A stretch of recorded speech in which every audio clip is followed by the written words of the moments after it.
ఉదయ స్తుతి కార్యక్రమంలో అనుదినము మాతో కలిసి దేవుణ్ణి స్తుతిస్తున్న ప్రియ సహోదరి సహోదరులందరికీ మన రక్షకుడును ప్రభువైన యేసుక్రీస్తు నామములో హృదయపూర్వక వందనాలు తెలియచేస్తూ ఉన్నాం.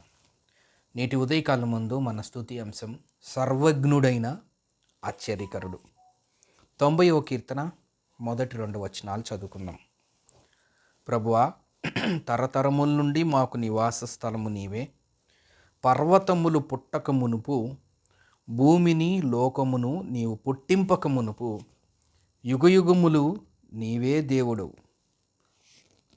ప్రియ సహోదరి సహోదరులారా, మన దేవుడు ఆశ్చర్యకరుడని, ఆ ఆశ్చర్యకరిలో 1000 సత్యాలు ఒక్కొక్కటిగా మనం ధ్యానం చేసుకోవాలనే ఆలోచనలో ఒక్కొక్క సత్యాన్ని జ్ఞాపకం చేసుకుంటూ ఈ ఉదయకాలం ముందు మనము సర్వజ్ఞుడైన ఆశ్చర్యకరుణ్ణి మనం జ్ఞాపకం చేసుకుంటున్నాం.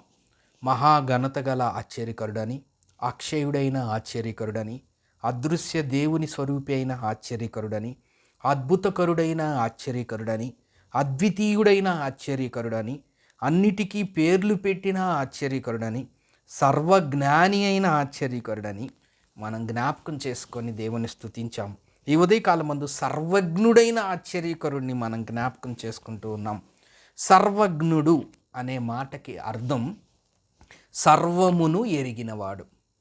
సర్వజ్ఞుడు అనగా సర్వమును ఎరిగినవాడు, సమస్తమును ఎరిగినవాడు. సర్వము అంటే సమస్తము ఎరిగినవాడు, లేదు అంటే అన్ని విషయాలు తెలిసినవాడు. సర్వ అనగా సమస్తము, ఉగ్నుడు అనగా తెలిసినవాడు. సర్వజ్ఞుడు, సర్వ అనగా సమస్తము, ఉగ్నుడు సర్వజ్ఞుడు. సర్వ ప్లస్ ఉగ్నుడు. సర్వ అనగా సమస్తము, ఉగ్నుడు అనగా తెలిసినవాడు. ఈ విశ్వములో, ఈ ప్రపంచంలో భూత వర్తమాన భవిష్యత్ కాలాల గురించి సమస్తమును ఎరిగినవాడు, సమస్తమును తెలుసుకున్నవాడు, సమస్తమును తెలిసినవాడు, సమస్తమును నిర్వహిస్తున్నవాడు, సమస్తమును జరిగిస్తున్నవాడు, సమస్తమును తన ఆధీనములో ఉంచుకున్నవాడు, సమస్తము తన కార్యాల ద్వారా జరిగిస్తున్నవాడు, సమస్తము తన ప్రణాళిక ద్వారా వెళ్తున్నవాడు. ఆయన సమస్తమును ఎరిగిన దేవుడు. ఆయన సమస్తము ఎరిగి ఉన్న దేవుడు. 147వ కీర్తన చదివితే దీనికి సహాయకరంగా 147వ కీర్తన 5వ వచనంని దీనికి సహాయకరంగా మనం చదువుకుంటే ఆయన సమస్తమును ఎరిగిన దేవుడిగా ఏ విధంగా ఉన్నాడో మనకు అర్థమవుతుంది. 147 కీర్తన 5. మన ప్రభువు గొప్పవాడు, ఆయన అధిక శక్తి గలవాడు, ఆయన జ్ఞానమునకు మితి లేదు. ఆయన జ్ఞానమునకు మితి లేదు. ఆయన గొప్పవాడు, అధిక శక్తి కలిగిన వాడు, ఆయనకి తెలియందేమీ లేదు, ఆయనకి సమస్తము తెలుసు, ఆయన సర్వజ్ఞుడు. యెషయా గ్రంథం 46వ అధ్యాయం, యెషయా గ్రంథం 46వ అధ్యాయం 10వ వచనాన్ని మనం ఒకసారి చదువుకున్నట్లయితే దీనికి సహాయకరంగా, నా ఆలోచనలు నిలుచుననియు నా చిత్తమంతయు నెరవేర్చుకునేదనియు చెప్పుకొనుచు ఆది నుండి నేనే కలుగబో వాటిని తెలియజేయుచున్నాను. ఆది నుండి కలుగబో వాటిని తెలియజేయుచున్నాను. ఆయన సమస్తమును ఎరిగినవాడు, ఆయన సర్వజ్ఞుడు, ఆయన కలుగబో వాటిని కూడా తెలియచేసే దేవుడు. ఇంకా సమస్తము అంటే ఇంకా అర్థమైపోయింది మనకి. గడిచిన కాలం, ప్రస్తుత కాలం, రానున్న కాలం, పాస్ట్, ప్రజెంట్, ఫ్యూచర్, భూత వర్తమాన భవిష్యత్తు, జరిగిపోయిన కాలం, జరుగుతున్న కాలం, జరగబోయే కాలం. ఇక్కడ మనం చెప్తున్న మాట కలగబోవు వాటిని. ఎక్కడి నుంచి కలగబోవు వాటిని? ఆది నుంచి, ఆరంభము నుంచి, మొదటి నుంచి, ఆది నుండి నేనే కలగబోవు వాటిని, మరెవరో కాదు, నేనే కలగబోవు వాటిని తెలియజేయుచున్నాను. పూర్వకాలము నుండి నేనే ఇంకా జరుగని వాటిని తెలియజేయుచున్నాను. జరుగని వాటిని, ఈ వచనం ఒక్కటి సరిపోదా ఆయన యొక్క సర్వజ్ఞుడు అని మనం చెప్పటానికి? లేదంటే సమస్తమును ఆయనకి తెలుసు అని చెప్పటానికి? లేదంటే సమస్తము ఎరిగినవాడు అని చెప్పటానికి? లేదంటే ఆయనకి తెలియంది ఏమీ లేదు అని చెప్పటానికి? లేదంటే ఆయన సర్వజ్ఞాని అని చెప్పటానికి? లేదంటే ఆయన అద్వితీయ దేవుడు అని చెప్పటానికి? ఇంక ఈ ఒక్క వచనం సరిపోదా? యెషయా గ్రంథం 46వ అధ్యాయం 10వ వచనంలో ఏమంటున్నాడు? ఆది నుండి, ఆరంభము నుండి నేనే కలగబో వాటిని తెలియచేయుచున్నానని దేవుడు చెప్తున్నాడు. కలగబోవు వాటిని, ఇంకా అవల, కలగబోవు, ఫ్యూచర్.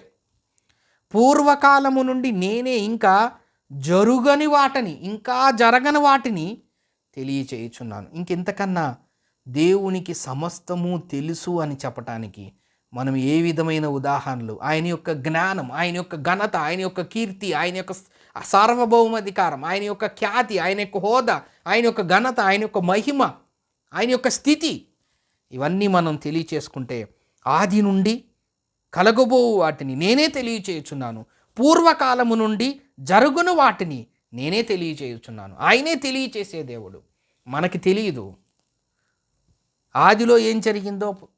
చరిత్ర గ్రంథాలు తెలిసి చదువుకున్నాం. ఆదిలో ఏం జరిగిందో బైబిల్ గ్రంథం తీసి చదువుకున్నాం.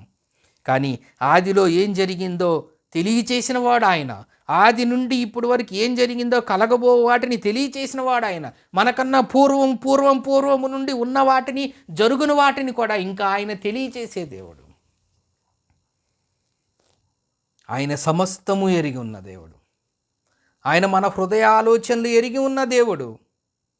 మనకి పైకి మాట్లాడకముందే, మన హృదయంలో తలంపకముందే, మన మాట నాలుకకు రాకముందే, ఆ వచనాలు కూడా బైబిల్ గ్రంథంలోనే ఉన్నాయి. మన నోట నాలుకలో మాట రాకముందే ఆయన ఎరిగి ఉన్న దేవుడు.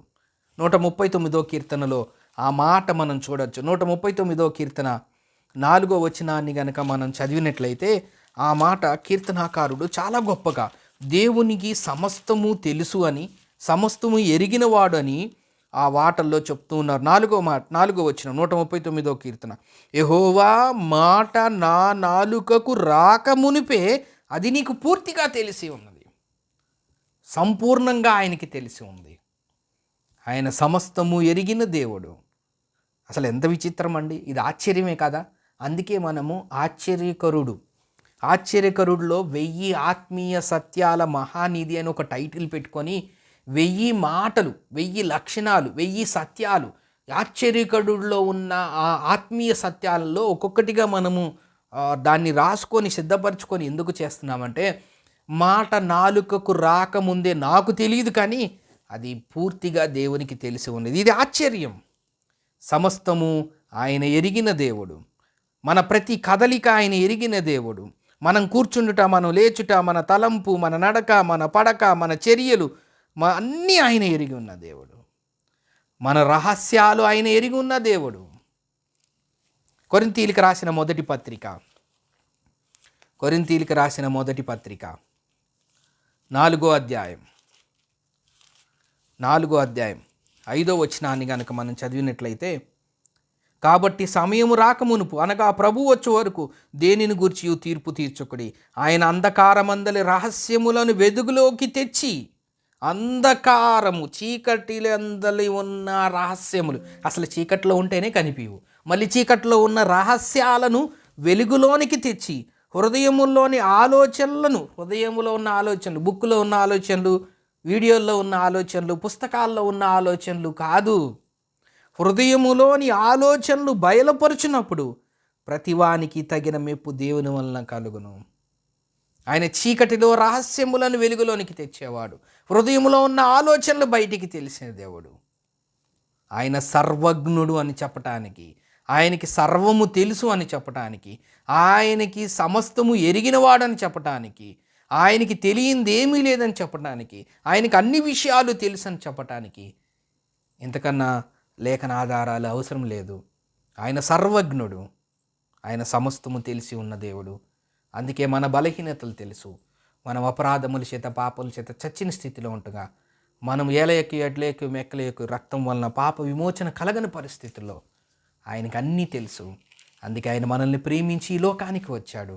అరే, నా బిడ్డలు నశించిపోతున్నారు, నా బిడ్డలు పాపములో ఉన్నారు, పరిశుద్ధత లేదు వీళ్ళకి, పరిశుద్ధత లేకుండా ఎవరు ప్రభువుని చూడలేరు, కాబట్టి నేను వెళ్తానని ఆయనే ఈ లోకానికి వచ్చి కలువరి శిలువలో తన ప్రాణాన్ని అర్పించి తిరిగి లేచుట ద్వారా మనకు రావాల్సిన శిక్ష భారాన్ని ఆయన తీసివేసి, కలువరి శిలువలో ఆయన మన కోసం ఆ క్రయధనాన్ని, ఆ పాప విమోచనని ఆయన చేశాడు.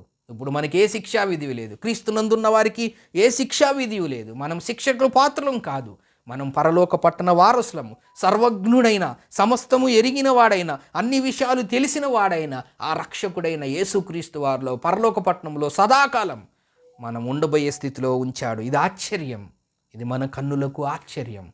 అందుకే సర్వజ్ఞుడైన ఆశ్చర్యకరుడుగా ఈ ఉదయకాలం మందు మన ఆశ్చర్యకరుడిని జ్ఞాపకం చేసుకుంటూ ఉన్నాం.